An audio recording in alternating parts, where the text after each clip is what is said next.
The snow fell in delicate, feather-light clumps, blanketing the sleepy town of Bristol, nestled in the heart of Vermont, with a quiet, almost sacred stillness. Each flake added to the illusion that the world was a softer, kinder place, glowing under the pale, ethereal light of street lamps and Christmas decorations. The town was a patchwork of evergreen wreaths, blinking red and green lights, and the smell of pine that danced on the icy breeze. Christmas Eve had come, carrying with it both the promise of warmth and a reminder of hope, a hope that, for some, was all they had left. Bristol was the kind of town where everyone knew each other by name. The townsfolk were a blend of generations, with traditions that wove their lives together like the intricate patterns of a quilt.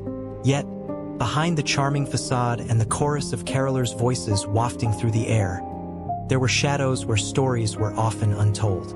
And tonight, hidden among the dim alleys and forgotten corners of the town, one such story was about to unfold in a way no one would ever forget. Benny was a dog with a heart as big as the mountains that towered around the town. He was a mix part golden retriever, part border collie, with eyes that reflected a deep, unwavering loyalty and intelligence. Benny had lived his 4 years alongside old Mr. Thompson, a widower who owned the small general store at the end of Maple Street. Mr. Thompson, with his rough hands and eyes lined with years of laughter and loss, found companionship and purpose in Benny. The dog was more than just a pet. He was a partner, a friend, and in many ways, a guardian of the tiny world they shared. As the clock struck 10 on that fateful Christmas Eve, the town had begun to wind down. The streets grew quieter, with only the distant hum of a passing car and the occasional burst of laughter from a warm, fire-lit window. Mr. Thompson was preparing to close up his store, humming a tune from his youth, when Benny's ears perked up. His body went rigid, and his nose twitched with a sudden urgency.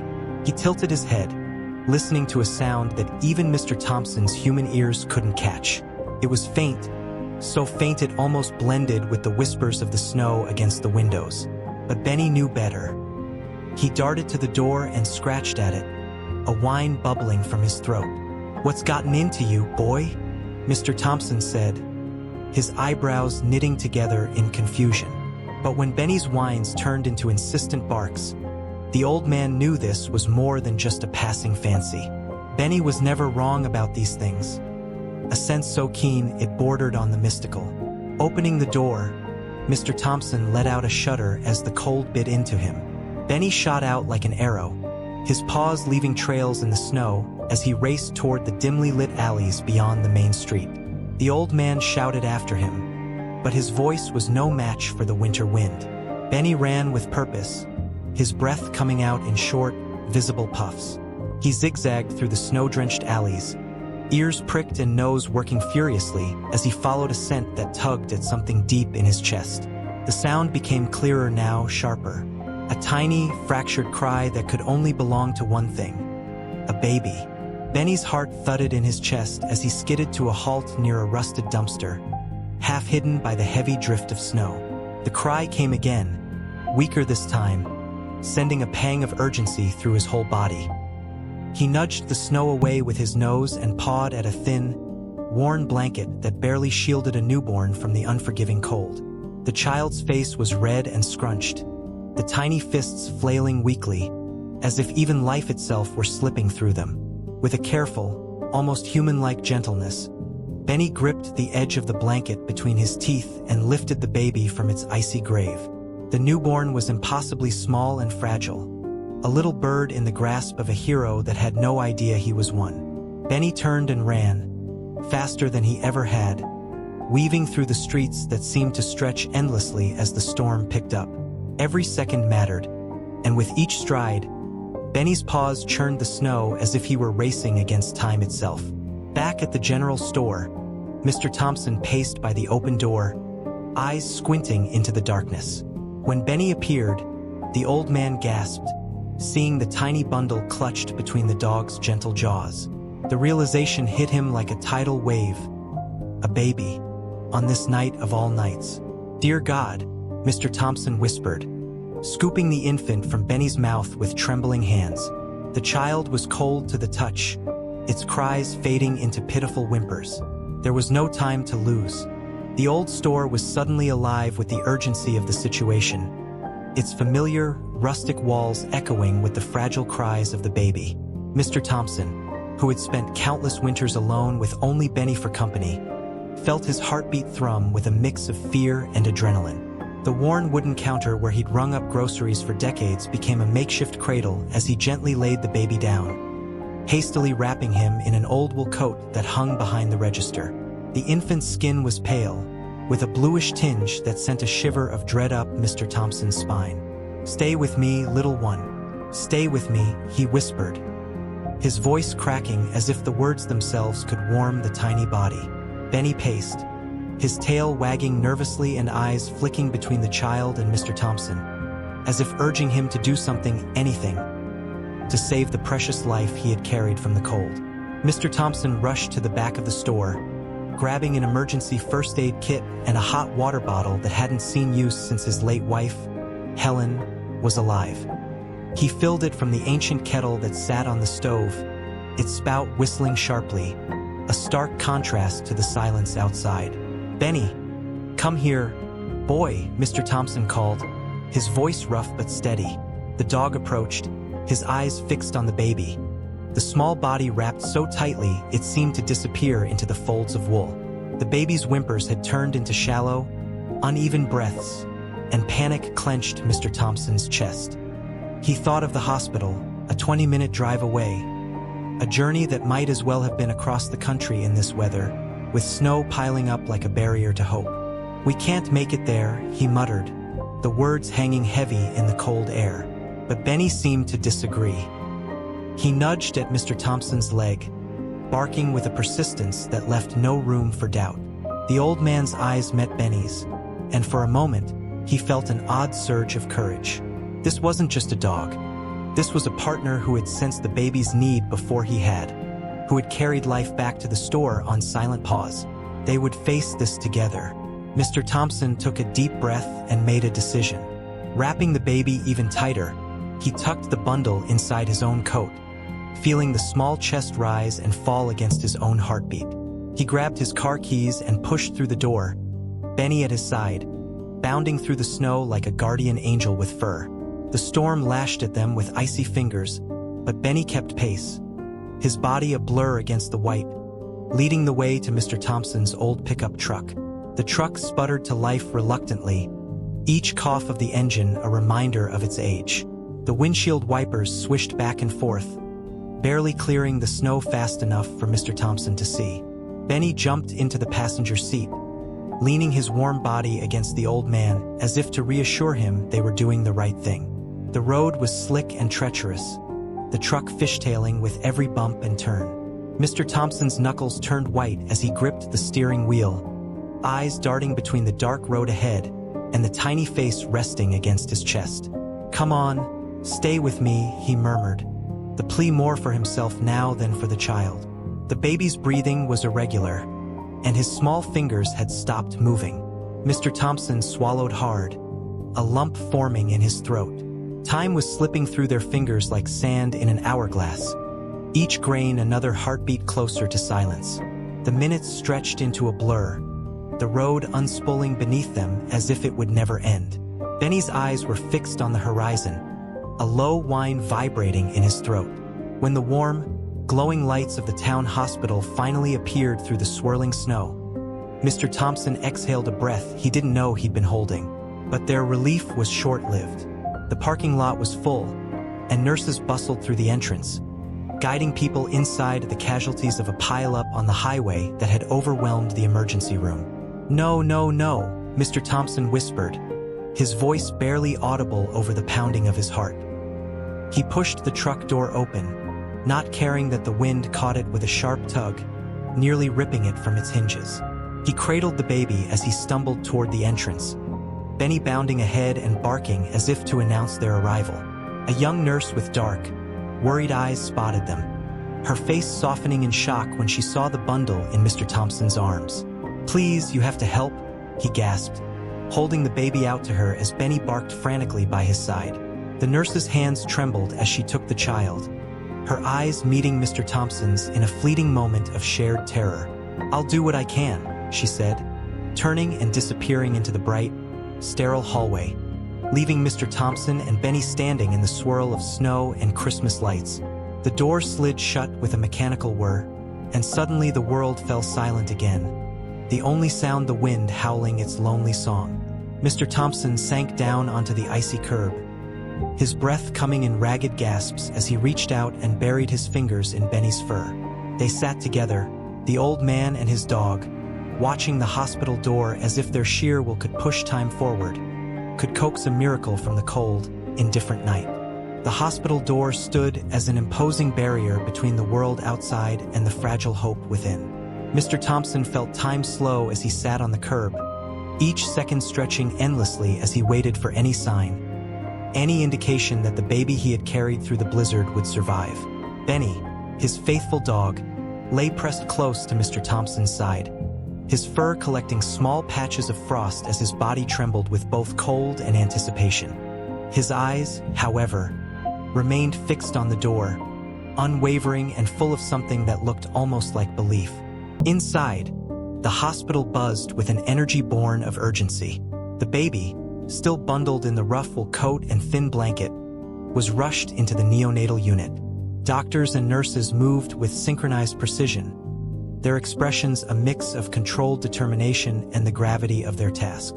This was not just any child. He was a miracle plucked from the cold by fate, or perhaps by something more divine in the shape of a dog with a heart too big for his body.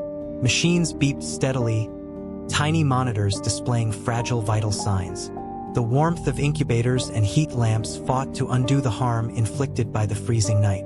The young nurse who had taken the baby from Mr. Thompson watched as the child's skin, once pale and kissed with blue, began to regain some of its color. She exhaled shakily, the relief so intense it left her lightheaded. "He's stabilizing," a doctor confirmed, the weight of those words bringing an unspoken cheer to the room. Outside, Mr. Thompson clenched his hands into fists, feeling the bite of the cold seep into his bones. The streetlights cast long shadows across the snow, making everything seem sharp and surreal. Benny's ears pricked up, his body tensing as he sensed movement behind the glass doors. The young nurse, her face a mix of exhaustion and relief, stepped out into the cold. Her eyes found Mr. Thompson's, and she nodded, a small smile breaking across her tired features. "The baby is going to be okay," she said, her voice cracking from emotion and cold. "We got to him in time.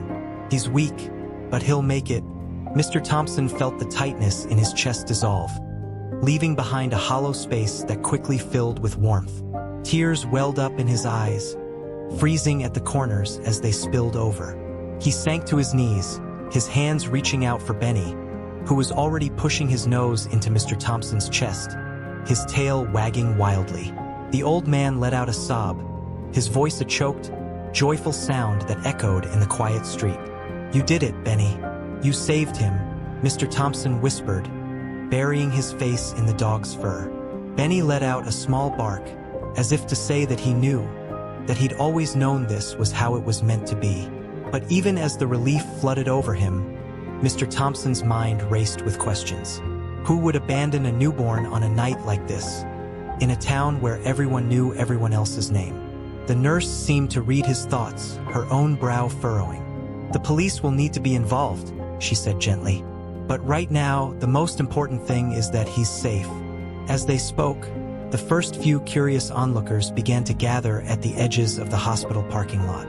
Word spread quickly in a small town, and already there were murmurs of the baby found in the snow, of Benny's heroic rescue, of a Christmas miracle unfolding under the glow of streetlights and swirling snowflakes. Old Mrs. Callahan, who had lived on Main Street for 50 years, crossed herself as she listened to the whispers, while young Robbie Carson, who had always looked up to Mr. Thompson as a father figure, stood wide-eyed at the tale. Inside the hospital, the doctors continued their diligent care. The baby's vitals improved slowly but steadily, each heartbeat a testament to resilience. A few nurses paused long enough to glance out the window at the scene outside, at the old man on his knees in the snow, clutching his dog, and at the faces of neighbors who were beginning to believe in the kind of magic only Christmas could bring. And then, almost imperceptibly, a quiet fell over the crowd as one by one, people began to offer what little they could. Blankets, bottles of warm milk, tiny knitted caps that mothers had prepared for their own children but felt compelled to give away now. Mr. Thompson, still reeling from the shock and relief, watched as they placed their offerings in a small pile by the hospital entrance. Benny, sensing the shift in the air, stood taller, his tail wagging slower now, a gentle sweep that mirrored the warmth spreading through the crowd. The nurse, seeing the outpouring of kindness, stepped forward and held up her hand. "Thank you, everyone. Your generosity is overwhelming. This child may not have a family, but tonight he has a town that loves him." Mr. Thompson rose shakily to his feet, his fingers still buried in Benny's fur. He looked at the faces around him, friends, acquaintances, even the strangers who had moved to Bristol in recent years. And in that moment, he understood that the town, with its modest streets and simple people, was something far greater than it seemed. It was a tapestry woven with love, threaded with moments of courage and kindness, where even a dog could become a hero. The question of what would come next lingered in the cold, starlit night. But for now, with Benny's breath warm against his palm and the steady heartbeat of a saved life echoing through the halls of the hospital, Mr. Thompson felt hope bloom in his chest, fragile but unbreakable. As Christmas morning unfolded, the first rays of dawn painted the town of Bristol in soft shades of pink and gold. The snow had ceased its relentless fall, leaving behind a landscape of pristine white, like a blank canvas waiting for the first strokes of a new story. The news of the baby found on Christmas Eve spread through the town like wildfire, warming the hearts of even the most skeptical souls. The general store, once a quiet, familiar place, became a hub of whispers and heartfelt conversations as neighbors stopped by to check on Mr. Thompson and Benny. Inside the hospital, the air had shifted from tense urgency to a quiet hum of cautious optimism. The baby, swaddled in blankets and wearing a tiny knitted cap that a local grandmother had rushed to bring, lay in an incubator with a steady heartbeat. Nurses passed by with softened steps, some pausing just to marvel at the fragile life that had been pulled from the cold and brought back to warmth. Mr. Thompson sat by the window of the waiting room, a cup of lukewarm coffee cradled between his calloused hands. He hadn't slept, but he didn't feel tired. Instead, he felt something stirring deep inside him, a sense of purpose that had been absent for so long. Benny lay at his feet, his head resting on his paws, ears occasionally twitching at the distant sounds of the hospital. The doors swung open, and Sheriff Watkins stepped inside, his boots leaving wet marks on the tiled floor. He was a tall man with a solemn face, but his eyes held a glint of kindness. He approached Mr. Thompson, tipping his hat in greeting. "Morning, Al," he said, using Mr. Thompson's first name in a way that felt both formal and familiar. "Quite a night you had." Mr. Thompson nodded, looking down at Benny. "It was more his night than mine," he said, a small, proud smile breaking through his weary expression. Benny thumped his tail against the floor as if agreeing wholeheartedly. Sheriff Watkins crouched down, scratching behind Benny's ears before turning his attention back to Mr. Thompson. "We've been trying to piece together who might have abandoned the baby. So far, no one's come forward, and we haven't found any leads. But what you did, Al, what Benny did, well, it's the kind of thing that reminds people there's still good in the world." Mr. Thompson felt a lump form in his throat, the weight of the sheriff's words pressing against the raw, vulnerable part of him that had been cracked open by the events of the night. He nodded, unable to speak, and the sheriff stood, giving his shoulder a gentle squeeze before walking back out to continue his investigation. It wasn't long before the nurses allowed Mr. Thompson to visit the baby. They led him to the neonatal unit, where the infant lay nestled under the glow of the warm light. Mr. Thompson's breath caught in his chest as he looked down at the child, so small and fragile yet so full of life. A tiny hand peeked out from the blanket, fingers curling slightly as if reaching for something unseen. A nurse approached, smiling. "He's a fighter, this one," she said softly. "We're gonna do some more tests, but we're hopeful. Do you want to name him?" For now, at least until we find out what happens next." Mr. Thompson's eyes welled up, and he glanced at Benny, who had pressed his nose to the window as if trying to see the baby for himself. "Nicholas," he said after a moment. "For the night he was saved." The nurse's smile grew, and she nodded, writing it down on the clipboard. "Baby Nicholas it is."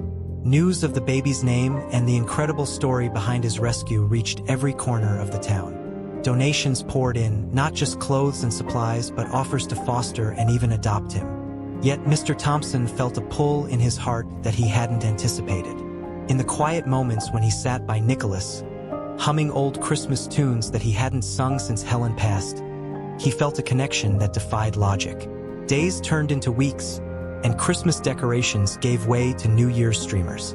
Benny became a fixture at the hospital, allowed special visits thanks to the understanding staff and the reputation he'd garnered as the dog who had saved a life.